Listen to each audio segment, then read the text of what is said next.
Oh, thokozani bantwana besithunywa, thokozani bantwana bedlozi. Mina igama ngusithunywa Samanzi. Kuwo konke nami ngumuntu wonke owumprofeti owumthandazi. Ngisiza abantu ngokuprofeta nangokuthandaza. Uthi nesimo seimpilo zabo uthi nezingelosi zabo bakwazi ukuzi-understanda esimeni kulendlela esihamba kuyona ngoba abantu baningi abangazi understand kodwa mina konke ukuzethula kwami nje ngusithunywa Samanzi. Okay, isithunywa kahle kahle isithunywa joba ngisho ukuthi kanjalo isithunywa ngesilungu bathi it's a messenger. Kuyingilosi lena ehamba njalo edlulisa imilayezo konke ngoba lesimo lesinangesilungu bathi ukuprofeta. So isithunywa isithunywa samba sisebenza ngesimo sokuthini samba kuba nezwi elikhuluma kuwena ngoba kuyilesipho lesiyizwi ngoba masiya futhi masibuyele eBhayibhelini lithi ngulizwi ngiyadala. So isithunywa izwi elidaliwe lokho khomkhulu la likhona amandulo. So konke lesimo esiyizwi lihamba njalo likhuluma nawe uthi noma umuntu umbona uhlangana naye anenkinga lezwi lizophakama kuwena lesithunywa lesisame njalo sikhulume isimo esiyindaba bese kuhamba ukukhuluma lokho bathi kuprofeta. Yebo zikhona izinhlobo zezithunywa ngoba izithunywa ziba 3 izithunywa. Kunesithunywa sokuthandaza, kunesithunywa sokuprofeta bese ziyahlangana zombili.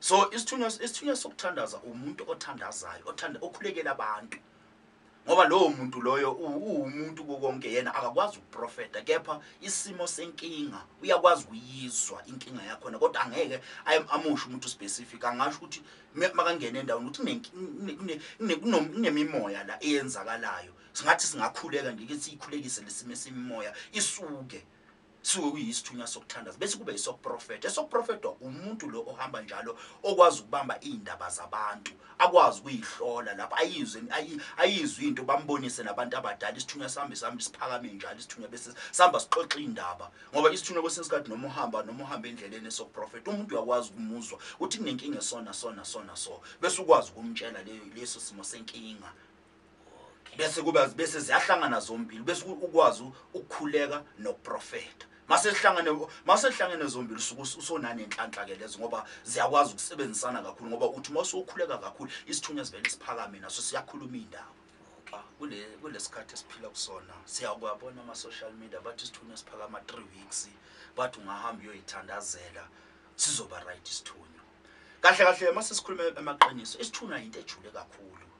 Isithunywa ungaba naso konke kepha masingakaphakami angeke ukwazi ukuthi sisebenze kuze ingilosi yakhe iphakame kumele uthole umuntu owazi isithunywa ngoba kuyinkinga namanje sibhekane nayo.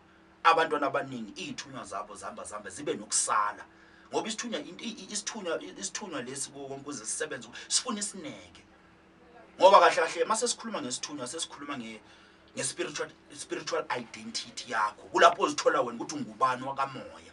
So kahle esimeni salengilosi lena kumele uthole umuntu o-understand isithunywa ngoba isithunywa kumele uhambe u-understand nanesimo sokukhuleka ey'ntabeni ngoba isithunywa kumele siphakamiswe ey'ntabeni nasehlane nasesimeni samanzi.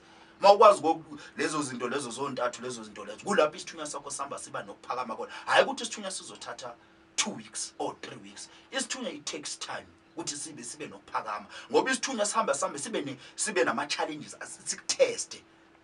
Isithunywa siyakuthesta kuqala sikukline nangaphakathi sikuhlukanise nokwasemhlabeni nokamoya ngoba ngiyayithanda nencwadi yombhalo ukuthi kuwo konke asibe neso likamoya ngoba kulapho masuhamba ngemososebenza ngesimo sesithunywa sosebenza ngeso likamoya. So isithunywa kuwo konke abantu abasi-understand. They think they understand isithunywa kodwa isithunywa abasi-understand ngoba isithunywa into iya daily bread. Isithunywa usithwasa daily bread and isithunywa kumele basazi abantu asina duration. Kwelinye izinga yebo akhona ama-duration but esithunyweni asikho i-duration. Isithunywa can take you ama-months, can take you years or a year ukuthi size iphakame ingelosi yakho ngoba yinto enamandla, yinto enemfihlokalo kamdali ngoba wena sosuke sobona ngale abantu abangakhona ukubona khona. So isithunywa unesithunywa sokuprofeta nosokuthandaza kumele uhambe njalo ukuthola umuntu o-understanda lezo zinto lezo uthi azokwazi ukuphakamisela yona kahle ngoba nanesimo samanzi esimeni samanzi kukhona eziningi into kumele uyifunde nangesimo samanzi ngoba kunempophoma Impophomi inendima yayo esimeni sesithunywa ngoba impophomi isuke seyiphakamisa mawungena esimeni sasempophomeni kulapho mawusohamba khona ukuthi ihamba iphakamisa khona isithunywa sakho ukuthi sambe njalo sibe nanamandla bese ungena amanzi ahambayo kulapho kwesinye isikhathi lapho isithunywa siyagezeka isithunywa sakho bese kuba namanzi esiziba mawuphuza lamanzi wesiziba yilamanzi la akwazi ukuklina isimo sikomoya wakho uthi noma uprofeti ungageji isimeni sikamoya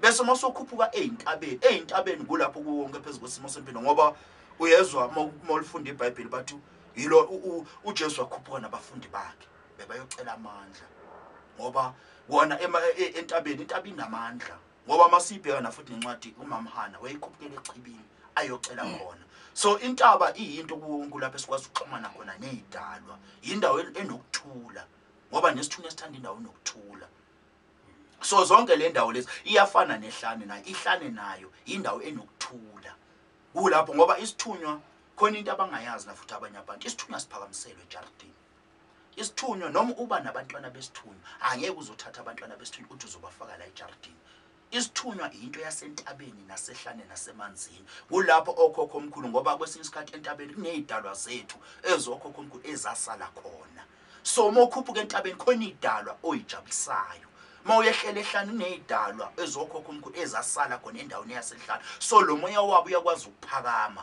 nasesimeni sasemanzini ngoba nezidalwa zethu khona izinye idalwa zasale esimeni sasemanzini aziyona kuwo konke kahle iyadinga umuntu ozomsiza kahle ngoba esimeni saseyintabeni ngoba kahle isithunywa moto uzosiphakamisa uyi1 awubi khona awubi nawo amandla ngoba manikhulekisana makunabanye abantu nawe uyakwazi ukuphakamisa isimeni sasemandleni ngoba njoba siphila kanje sineyinkinga eziningi khona ezinye inkinga ezihamba njalo zikucindezele so phezulu kwesimo sempilo yakho konke ukuthi mawuthi uzosikhuphula u1 awubi nawo amandla mawunabo abanye abantu uyakwazi ukuphakama yakwazi ukuphakamisa isimeni sasemandleni nawe uyakwazi ukuthi noma uba buthakatha uyabezwa abantu bayakhuphuka ngesimo somkhuleko ngoba ngakuxoxela mina nami kancane ngami ngithe mangiqala ngiphakamisa isithunywa mina kahle into zokuthandaza bengazijwayelanga bengithi mangisaqala nje bakhuleke isikhathi eside nga-understand ukuthi labantu bakhuleka yini engaka bayikhulekisayo kodwa ithe ubaba wangithwasisa isithunywa makangitshela ukuthi into ezokusiza ukuthi masikhuleka na uforced ulwe ukuthi na ukwazi ukufikela isimeni sasezingeni kahle konke angeke ukwazi uzenzele uyi1 you need a guidance komunye umuntu kahle mawunesithunywa sibuyela masibuyela ngemuva mawunesithunywa konke kunezimpawu eziningi ngoba uba umntwana othanda ukuhlala uyi1 awuhlali nabanye abantu nezinto zakho kuzowasho bathi unamamutsi unamamutsi wena kwesinye isikhathi unokuyiphupha bese into ehamba yakho iyayenzakala uyahluka from ebuntwaneni bakho umntwana ohlala njalo o-reserved kuko konke so nawe kwesinye isikhathi umuntu konke isimeni sasemaphupheni wakhe uzoba nawo amaphupho abe nazo izimpawu into yakhona ayiphupho or into yakhona ayikhulume bese bathini uyakwazi ukupredicta lo mntwana loyo uyayikhuluma into bese iyayenzakala yilezo izimpawu